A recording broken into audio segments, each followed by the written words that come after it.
Ibrahim Traore's return to Burkina Faso after a diplomatic trip to Europe presents a striking image of humility. As the president of Burkina Faso, one might expect a grand arrival, complete with security and entourage, but Traore eschews this typical political spectacle. Instead, he returns dressed casually, opting to travel alone without any accompanying fanfare. This seemingly simple decision speaks volumes about his character and leadership style. In a world where leaders often bask in luxury and attention, Traore's modesty stands in stark contrast. His choice to remain grounded by avoiding lavish treatment highlights a core value that seems to guide his presidency: humility. Traveling without the usual trappings of power, such as an entourage or special treatment, suggests a leader who is focused on connecting with the people and maintaining an authentic, relatable presence. Traore's action also serves as a subtle critique of the pomp and circumstance that often surrounds political figures. Rather than seeking to reinforce his status through outward displays of wealth or power, he aims to remain grounded and accessible. This moment also provides insight into how Traore views his role as a leader. By opting for simplicity and rejecting the trappings of VIP treatment, he signals that his primary goal is to serve the people of Burkina Faso, not to elevate himself. His actions reflect an understanding that true leadership is not about seeking adoration, but rather about staying in touch with the realities faced by ordinary citizens. Traore's return, marked by this understated approach, sets the stage for the events that unfold on the plain, where his calm demeanor and silent authority contrast with the behavior of others around him. The scene shifts to a stark contrast with the humble arrival of Ibrahim Traore, as a French CEO faces the realities of air travel overbooking. The CEO, accustomed to VIP treatment and accustomed to always having his way, finds himself in an unfamiliar situation, denied a business class seat due to the flight's overbooking. This frustration quickly escalates as he attempts to use his status to make demands, expecting the airline staff to cater to his needs and resolve the issue to his satisfaction. What ensues is a glimpse into the sense of entitlement that comes with privilege. The CEO, used to the luxuries of business class, is caught off guard when his expectations are not immediately met. The airline staff, attempting to remain professional, begin to address the overbooking situation, but the CEO's behavior reveals much about his perception of the world and his position within it. He perceives the staff as subordinates, and his demands reflect a mindset that people in his social circle are above having to adhere to the same rules as everyone else. In contrast to Ibrahim Traore's unassuming approach to his leadership, the CEO's sense of entitlement is a reminder of the broader inequalities that persist in society. It highlights the way some individuals view the world from a position of privilege, where their expectations and demands can often eclipse the reality faced by others. The interaction also underscores the role of power dynamics in everyday scenarios, as the CEO assumes that his social and professional status will allow him to bypass the standard procedures. This arrogance, however, contrasts with the calm and controlled manner in which Traore moves through the same space. As the CEO's demands grow, the tension within the cabin increases, setting the stage for the following encounters. The scene takes a dramatic turn as a flight attendant, Claire, becomes involved in the conflict. Her assumption that Ibrahim Traore, a man of humble appearance, does not belong in business class becomes the catalyst for an uncomfortable interaction. Unaware of Traore's true identity as the president of Burkina Faso, Claire attempts to move him to economy class, based solely on his appearance. This seemingly harmless decision quickly escalates into a moment that underscores the deep-seated biases present in society, particularly within hierarchical systems like air travel. Claire's attempt to relocate Traore is based on an implicit racial bias, assuming that someone who does not meet her idea of what a business-class passenger should look like, perhaps someone who appears out of place, cannot possibly belong in the premium section of the flight. This moment highlights the subtle yet persistent forms of discrimination that individuals, particularly people of color, often face. Claire does not stop to question her assumption, nor does she make any effort to verify his credentials before acting.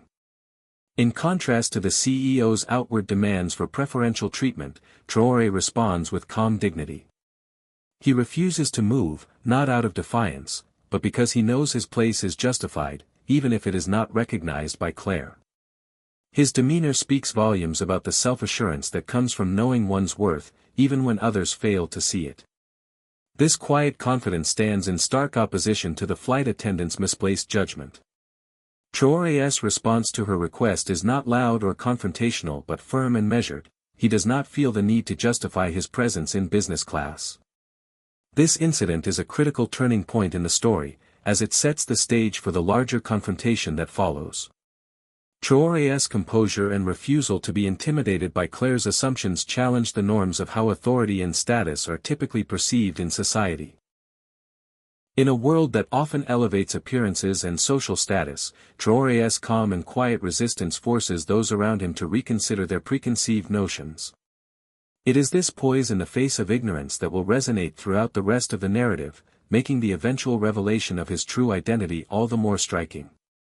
The situation continues to escalate as Claire, unwilling to accept the calm refusal of Ibrahim Traore, persists in trying to relocate him to economy class.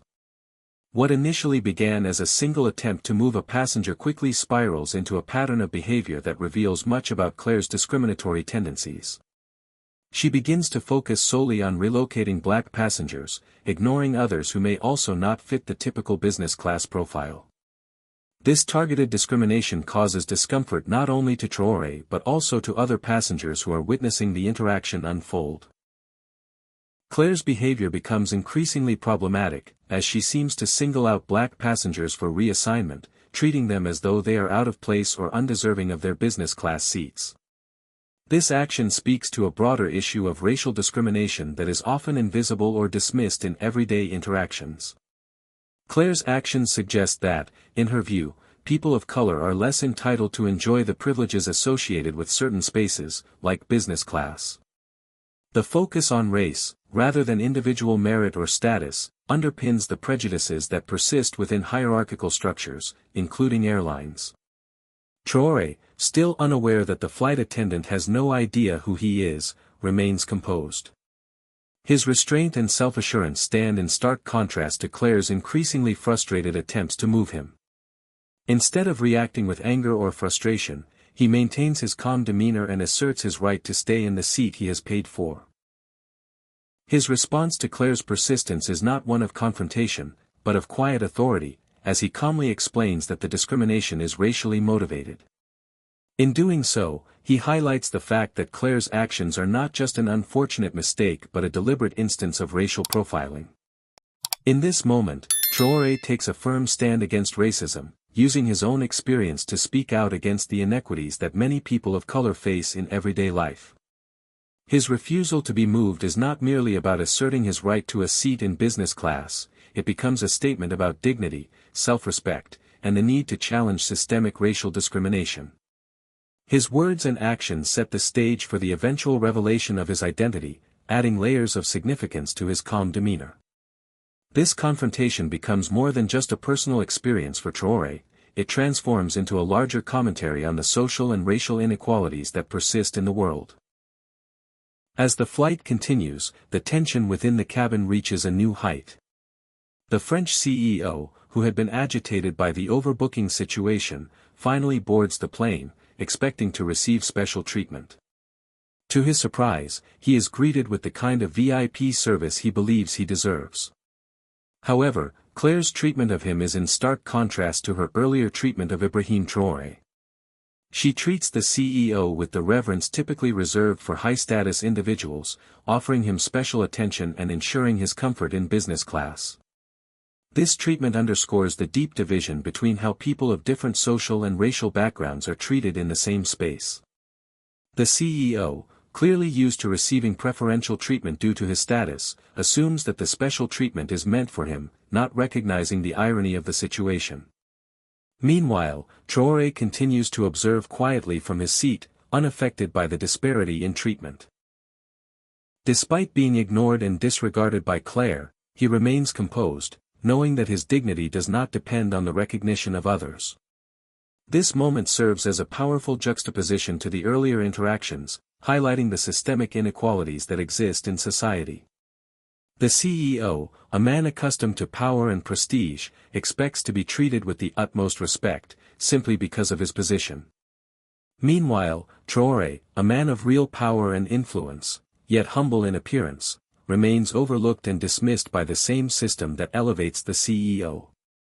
It's a stark reminder of how society often places value on superficial markers of status, such as appearance, wealth, and social standing, while ignoring the true essence of power and authority.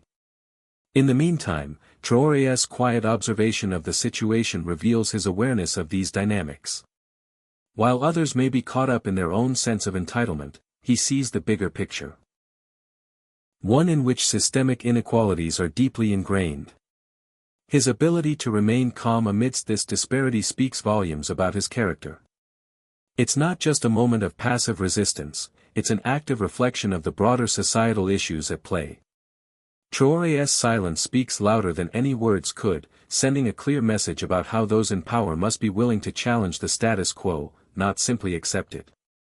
The moment of tension reaches its climax as a fellow African passenger recognizes Ibrahim Traore, acknowledging him quietly and confirming his true identity. The passenger, likely familiar with the president's appearance or aware of his diplomatic role, silently acknowledges the truth of the situation. Traore's identity as the president of Burkina Faso is no longer a secret, and the dynamic of the entire plane changes in an instant. The significance of this quiet recognition is not lost on the other passengers. While Claire and the CEO continue with their actions, oblivious to the true identity of the man they are ignoring, the other passengers are now keenly aware of the power dynamics at play. Traore's calm demeanor and refusal to react to the discriminatory treatment become even more striking now that his status is known. It's clear that he has maintained his composure not out of ignorance, but out of choice, choosing to rise above the petty behavior of those around him. As the plane begins its descent into Ouagadougou, the reality of the situation becomes more apparent. The descent marks not just the physical arrival in Burkina Faso but the beginning of the final revelation of Ibrahim Traore's identity. The fact that a fellow African passenger is the one to recognize him speaks volumes about the way people of the same continent can share a sense of pride and recognition for each other's achievements. This subtle acknowledgement of Traore's leadership and authority, long before the official reveal, underscores the deep respect and admiration that others have for him, even if they have not yet spoken it aloud. This moment builds anticipation for the arrival at Ouagadougou, where a massive presidential escort is waiting to welcome Traore. The contrast between the informal, almost dismissive treatment he has received on the plane and the official recognition that awaits him on the ground highlights the discrepancy between public perception and personal integrity. While Claire and the CEO continue in their ignorance, the passengers now recognize the power of patience and dignity, as Traore's true identity will soon be revealed in a dramatic fashion. As the plane touches down in Ouagadougou, the once quiet atmosphere aboard the flight is shattered by the grandeur of the reception awaiting Ibrahim Traore. Military personnel and high-ranking ministers line up along the tarmac, signaling the arrival of a head of state. The sight is a stark contrast to the earlier moments of tension on the plane. What seemed like an ordinary flight filled with ordinary passengers now transforms into a historic moment, marking the arrival of a leader who has not sought attention but has quietly commanded it through his dignified silence. A high-ranking officer boards the plane, salutes Traore, and acknowledges him with the respect and reverence that he rightly deserves as the president of Burkina Faso. This formal recognition leaves Claire and the CEO stunned and speechless. In that moment, the full gravity of the situation becomes apparent to all. The man they had treated with disdain and ignorance is not just any ordinary passenger, he is the president of an entire nation, someone whose leadership carries weight and significance. The officers and ministers who stand in formation as the plane lands serve as a visual representation of the respect that Traore commands in his home country. This public display of respect further emphasizes the power of humility. While Traore's actions on the plane were marked by restraint and quiet dignity, the ceremony on the tarmac reveals the true depth of his authority. It is a humbling moment not just for Claire and the CEO, but for all those who witnessed the events unfold. For Traore, this moment of official recognition is not about gloating or seeking validation, it is about demonstrating that true leadership comes from within. His demeanor on the plain, calm and unflinching, serves as the perfect contrast to the showy display of power that will unfold on the ground. The contrast between these two worlds, one of quiet dignity and one of ceremonial grandeur, underscores the broader message of the story. That leadership and respect are not about outward appearances, but about the values and integrity that lie at the core of a leader's character. The fallout from the previous moments comes quickly. Both Claire and the CEO, who had so brazenly disrespected the president, are detained for their actions. Their treatment of Traore, ranging from racial discrimination to the assumption that they could treat him as an insignificant passenger, has consequences that they did not anticipate. The detainment is swift and decisive, with both individuals being handcuffed and escorted away by security. The reactions of the passengers are mixed, but many are stunned by the severity of the situation. While some may have been silently cheering for Traore, others may be uncomfortable with the sudden turn of events. The spectacle of Claire and the CEO being escorted away in handcuffs sends a powerful message about accountability.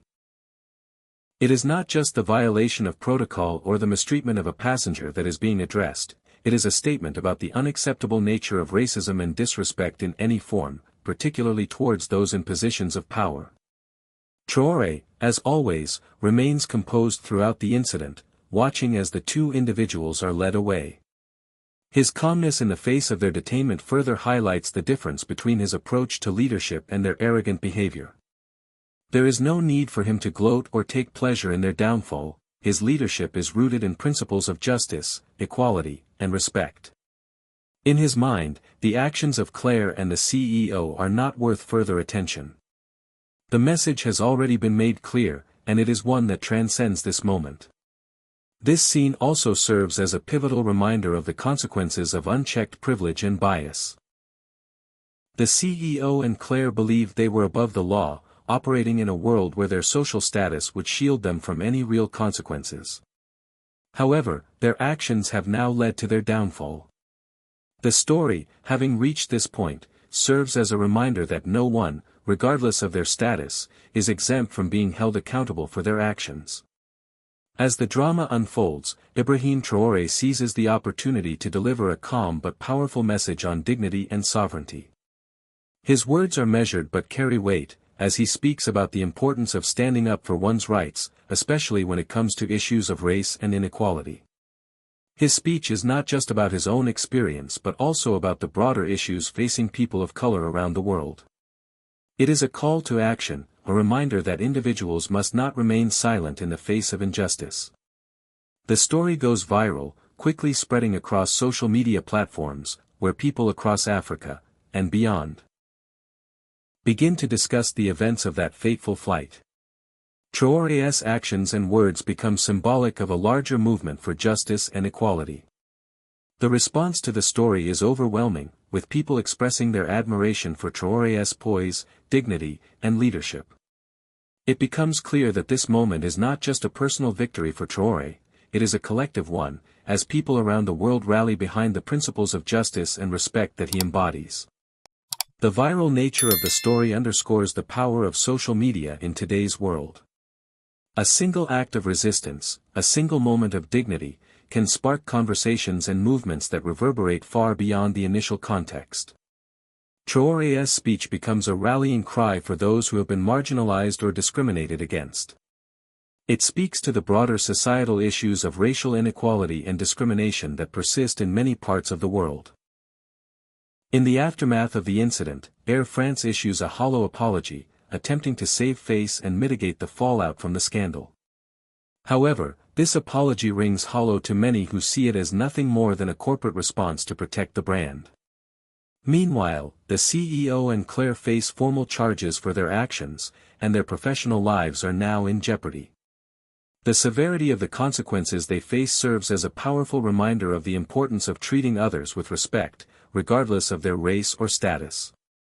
Ibrahim Traore, in contrast, continues to lead without seeking vindication or gloating over the downfall of those who wronged him.